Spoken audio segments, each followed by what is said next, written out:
Question: when you think summer, what comes to mind? For me, it's cookouts, roller coasters, and water parks. But of course, the summer blockbuster is also in season. Unfortunately, these past 2 years haven't really delivered in that last department thanks to a pandemic. Fret not, my movie lovers. Grab a bag of popcorn, claim your favorite seat on the couch, and pick a flick from my top 10 summer blockbusters of the 90s.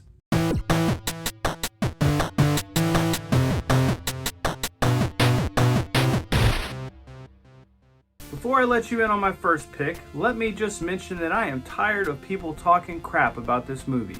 I happen to enjoy it very much. As a matter of fact, I happen to think that it's Kevin Costner's best performance.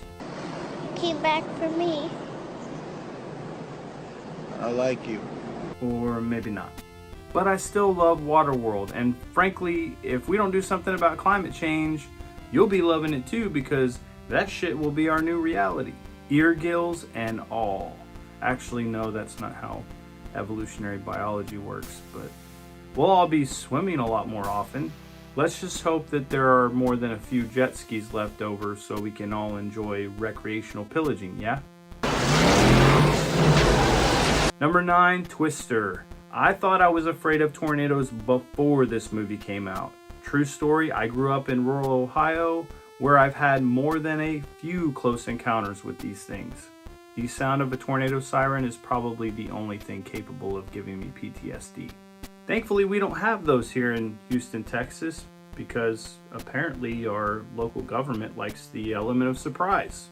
Back to the movie, it's great. For maximum effect, watch this shit during a storm, but I'm not legally liable if you forget to head to the cellar when things go south.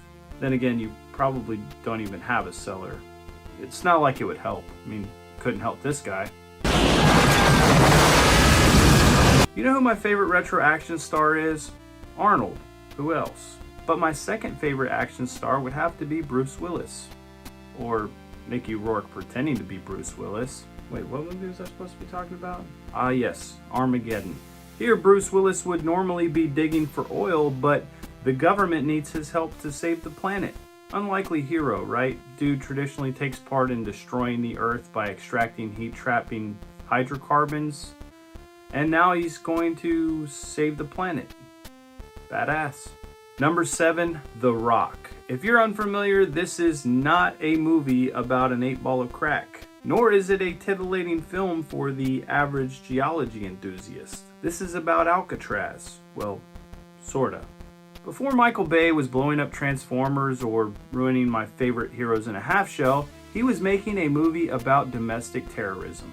The perfectly acceptable form of terrorism to a select group of people. Yes, I'm still on this kick, and I will be until every one of those assholes are thrown in jail. We need some comedic relief on this list. If action comedies are your thing, then Men in Black is the summer blockbuster for you. Who could forget the scene where Will Smith helped deliver a newborn alien in the backseat of a car? Or when the bomb dropped that Michael Jackson was in fact an alien? Or the time that Zed got so plastered he broke into a bank in Connecticut thinking it was his home and got arrested. That last part was actually real life. Turns out aliens are pretty prevalent when it comes to the summer blockbuster.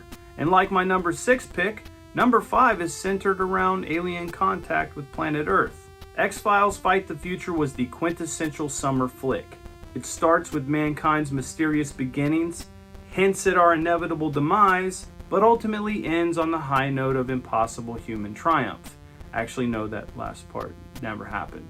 This film is not meant to be the conclusion to the X-Files anthology. We never got that.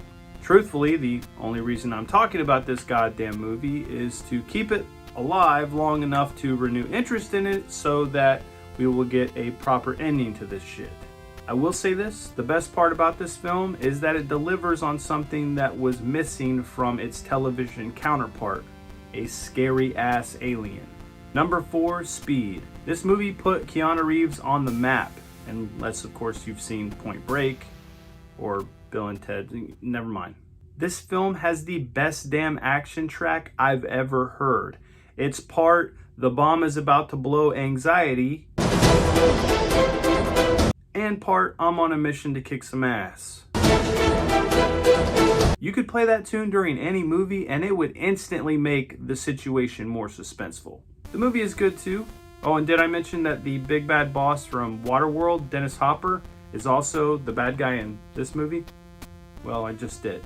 Speed may have had a killer score, but it actually doesn't top this list in terms of theme song. That honor goes to Terminator 2.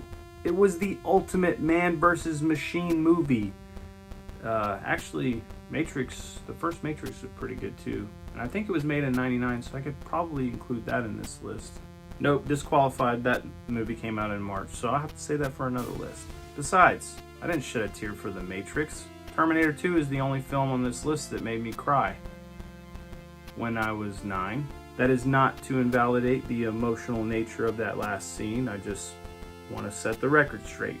Terminator 2 proved that sentient machines can be scary AF. But do you know what has traditionally terrified people more than violent robots? Goddamn dinosaurs. At least before we discovered they all had feathers. Jurassic Park was the indisputable champion of the summer blockbuster in 1993, but it also provided us with the most timeless, memeable content of the century. Menacing machines, death-dealing dinosaurs, but it will always come back to aliens. No, not those aliens. I'm saving that for another list. But since I like that design, why don't we shamelessly copy that shit and make a few subtle differences so no one gets sued? I was obsessed with Independence Day and I watched it at the perfect time. I wasn't old enough to appropriately critique it. I was young enough to enjoy the cheesy dialogue, and I was just the right age so that I could appreciate Vivica Fox's acting. So that's all for me, guys. I hope you agreed with this list, and if you didn't, then I would like to know what are your top 10 summer blockbusters of the 90s. Leave it in the comments section below, and I will catch you guys next time.